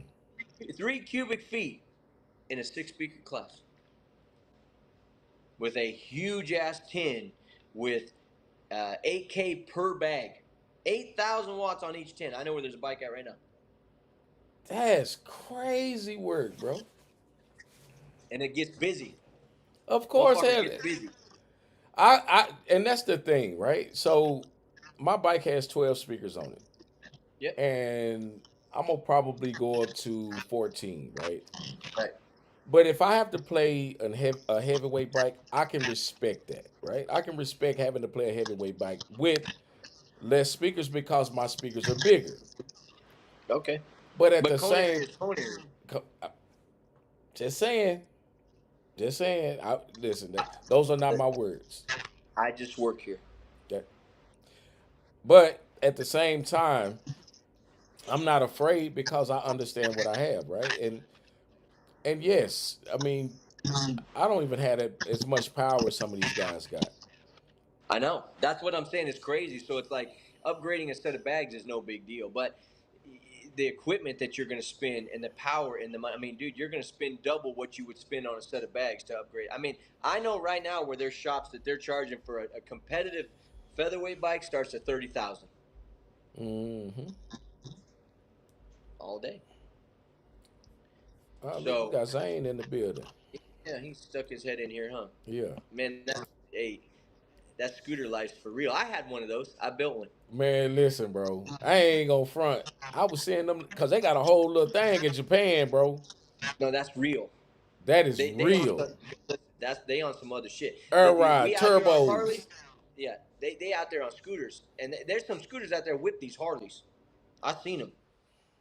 Them little two strokes on one wheel come around the corner. Gone, man. I, I was like, God damn. But So, no, that's the scooters are cool. I had one. I had a lay frame when it was all done up. It was cool. man, so Zane, look, hats off to you, bro. Like you doing your thing with that scooter, man. You know what I'm saying? You gonna have people. I mean, it's no different than these guys getting into the golf carts, and Same people thing. are getting away from just one facet of this. You know what I'm saying? Entertainment, because that's all it is. We're just doing this shit for entertainment. Who's got the That's it. biggest We're having penis? fun. I mean, yeah. I mean, that's pretty much what's going on with this thing. And I listen. I can tell you, I'm along for the ride. I've put in the work. My company has been committed since day one. They're like, we used to make thin bags because I was scared of selling stuff that was overweight. I was. Mm. When you sell something because Harley tells you out the gate, this bike is designed for 15 or 20 pounds per saddlebag. That's it. And so when you sell a product knowing out the gate, and so I held on as long as I could, and then I was like, all right, so this custom world's accepted that here we go. But there's still a side of that we can always provide. Right. Tell me what you want, right? I mean, we can take it as far as you want to go. All my new stuff, yeah, it's crazy thick, man. I mean, my ground pounders are 25 pounds, 28 pounds. Damn stock size bags, 28, 30 pounds. Man, that's So, I mean, bananas. yeah, I mean, I mean, my Spectre kits are anywhere between 42 and 48, and then it gets, I mean, I got Yeah, because El 55-pound Grande, bags. yeah, El Grande 55, baby. Yeah, I was gonna say. I mean, I can touch that heavyweight class all day long in Yeah, the boxing ring. plus Heavyweight, 60, plus 40, plus I mean shit, I'm in the game. yeah, 100 and a half on each side. Easy. Yeah, why not? I mean, why Man, not? I don't know, man. Listen, but we do it for fun, and that's all I care is that people keep having fun. And I'm gonna bring out a whole nother line, and I may call it a luxury line. I don't know, but if the people want a finished product, they better grab a hold of something because I got something coming, boy. Hey, all I gotta tell you, 26.5 million views, brother. Yeah, I know. Man, shit, and it's I'm all I'm on a clocking at least 30,000, bro, every time I post, a video of that bike. that bike's crazy, man. And it's the cool thing about it is it's how you created it, right? It's a piece of you, right? So it's your vision. And so that's where a lot of this, when I told you, I don't fall in love anymore because I don't know what it looks like. I know what today is, right? And we Hmm. going to go hard at it. Don't get it twisted. There ain't nothing that we're sidestep. I mean, everything we do over here is all gas. But there's a side of that when you do it out of love for what you want it to do, and it's not because somebody told you you need to do it, the outcome's completely different, Oh man. yeah. Oh yeah. And the experience from it is completely different. And until you do it and go through it, you'll never understand it. But these guys that build custom cars, that put their taste on it, their flavor in it. These guys that build, the motorcycle, whatever, UTVs, golf carts, like when you flavor them and you're not buying cookie cutter shit that looks like everybody else's stuff, or you take something and you put a twist to it, or, I mean, you put subs in the lids, you put, what I mean, you got tins in the fairing on a new bike, right?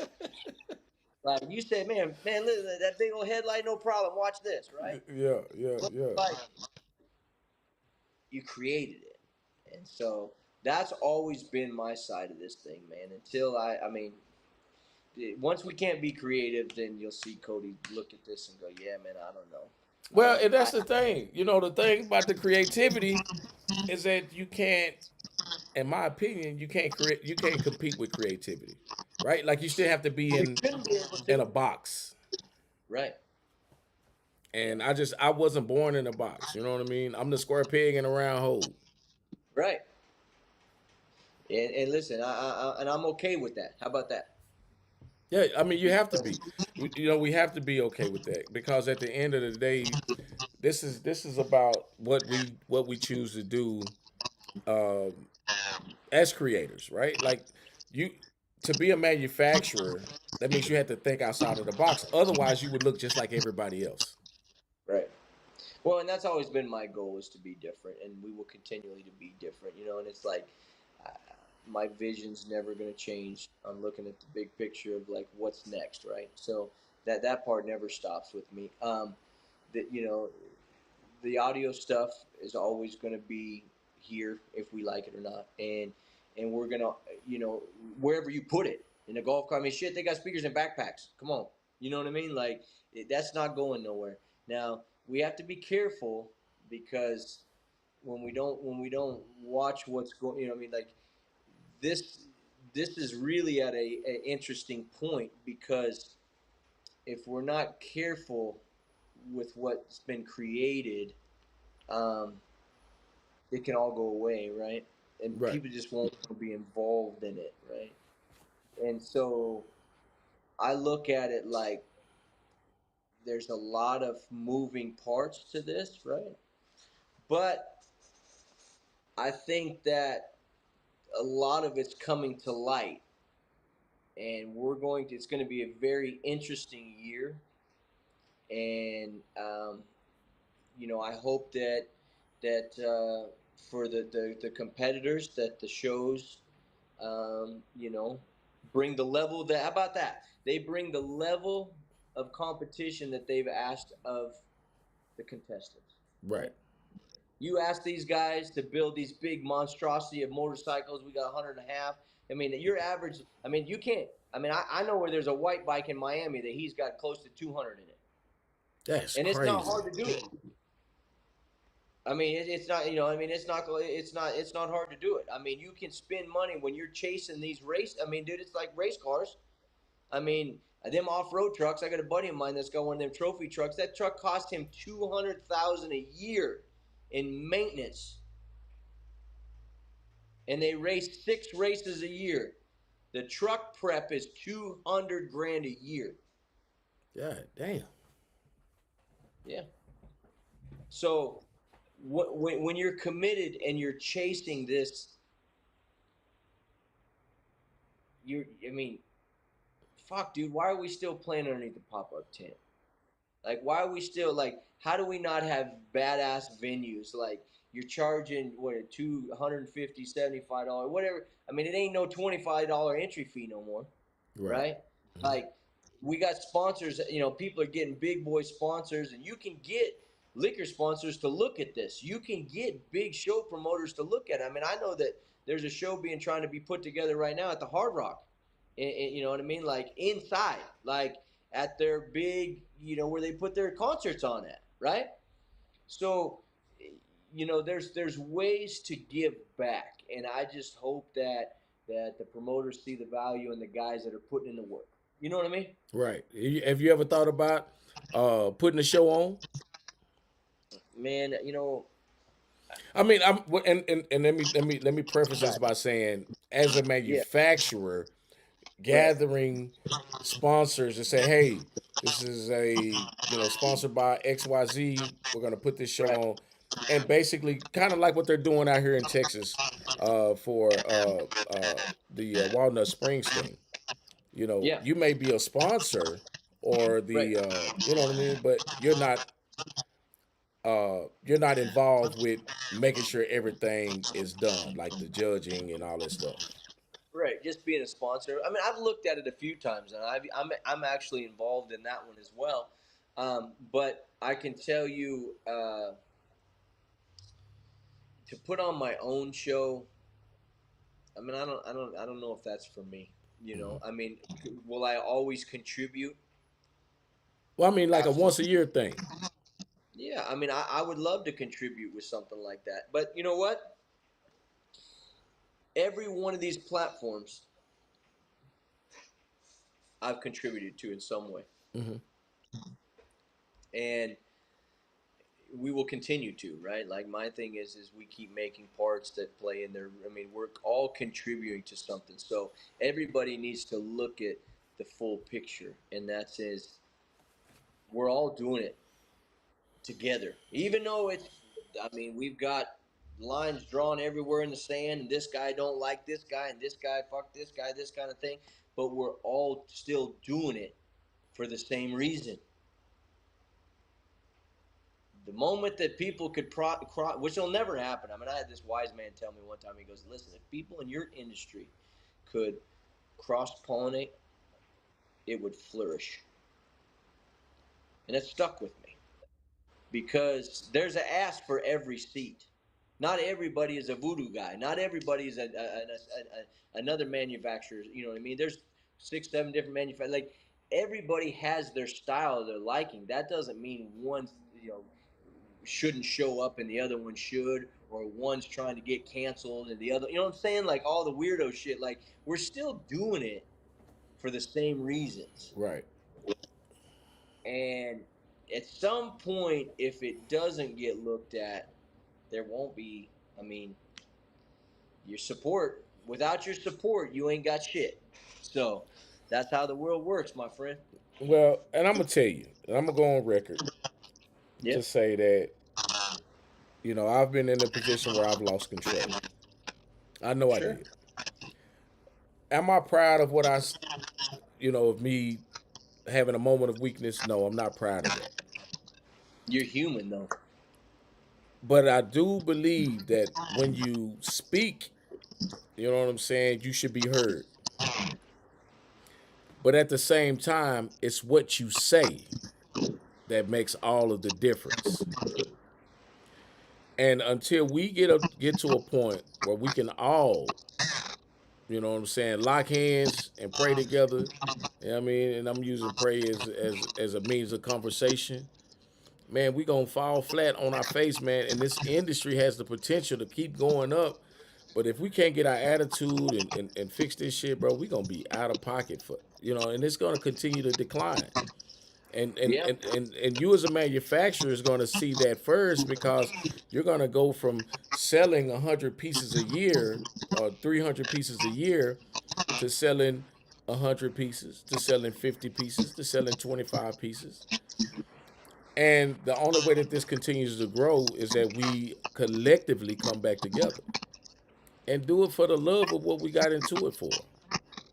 Listen, every time that there's a situation or drama, everybody feels it, right? You feel it in the air. You're just like, man, is any like that shit ain't worth that, right? And so when you look at the big picture of this, like it's going to have to fall apart and hit ground zero, or it's going to have to come back together. And with me, we've put ourselves in a position that we support, anybody. Like I do it for the love of music, man. I don't mind going to shows and seeing everybody. I love seeing the passionate side of it, but I don't have to travel. I don't have to get in that semi and spend that every time I start that truck. It's $5,000. Wherever I go, it's 5 grand just off the rip. There's no guarantee of making shit back, but I do it for the passion because I Right. love the shit, right? And the people, and listen, the truth be told behind it, all these people supported me. I can come out and support the people, and I've always lived by that. There's not very many manufacturers out there that roll like we do, and I do it because I feel it's important. I like to say, show face and shake hands. Like I'm a reachable dude, and I always want to be that way. If somebody needs something, I'm a phone call away. And if I got something for you, great. If not, if I don't, let me help you find what you need. You need a builder? Where are you at? I reach out to any of my builders that is close to you to get you what you need. Like that's just who I am. You know what I mean? Right. Well, So I like to take the time, you know what I'm saying, to allow you, you know what I'm saying, to, we within the last 5 minutes of the show and, sure. just kind of tell these people who you are, man. You know what I'm saying? Again, everybody kind of knows who Cody is, but just kind of, give them, the information where they can find you, Right. that whole little spiel. Tell them about yourself, basically. Tell them about myself. All right, here we go. So here's the deal, guys. We've got a great network that's out there. If you need to reach out, Voodoo Bike Works, sales or info at voodoo.bikeworks.com. Both those emails work. But reach out to one of our dealers. Derek, he's one of our dealers. I mean, we got a lot of guys out there that support the team, and I can tell you, we're doing nothing but making better and better products. We're constantly looking at what's asked for and what is the solution. And we're going to be on the internet. I'm going to be showing more of it. We're super reachable. My phone number is 602-997-2453, and I answer the phone. If you don't believe it, ask around, right? And so what I can tell you about our company is that as we've grown, I'm constantly looking at what is the next thing, right? Instead of looking at the right now. So we've got multiple products that we're constantly releasing. We release more products than any other manufacturer out there. And we do that because the diversity is needed. And we're constantly going to keep making great products for you guys. Again, if there's anything that you need, either reach out to Derek, reach out to one of my dealers. If you want to reach direct, it's no problem. Again, thanks for coming on. I appreciate everybody. And Derek, we'll talk soon, buddy. Man, that's what I'm talking about. You know what I'm saying? I appreciate you giving me the opportunity to sit you down and interview you. You know what I mean? Like I said, this is not a a jump on a jump on anybody podcast. You know what I'm saying? This is just an opportunity for people to get to know who you are, get to know your product, and actually be able to have a one-on-one with you. You know what I'm saying? Not everybody Uh, gets that opportunity. well, and my thing here is this, man. What I want people to understand is that we're all reachable, right? And we're constantly trying to come up with the next best thing. But one thing about me is that we, as a team over here at VOODOO, I try to really look at both sides of it, right? So, what does the product need? What was the customer asking for? And what do we think the product should be? And we try to find the happy medium and deliver a quality product that's designed for your needs. And so that's where we've been working.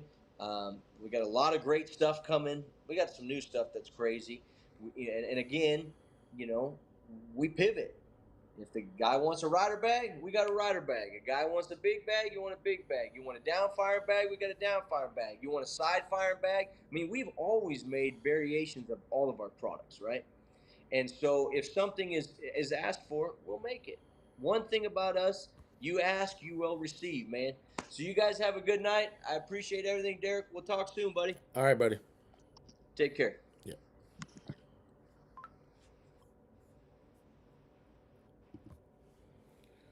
All right.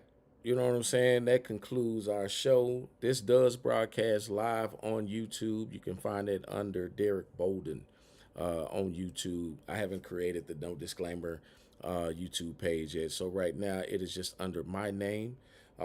If you want to go on YouTube, share it, you know what I'm saying? Like, subscribe, you know what I mean? We into that whole thing right now.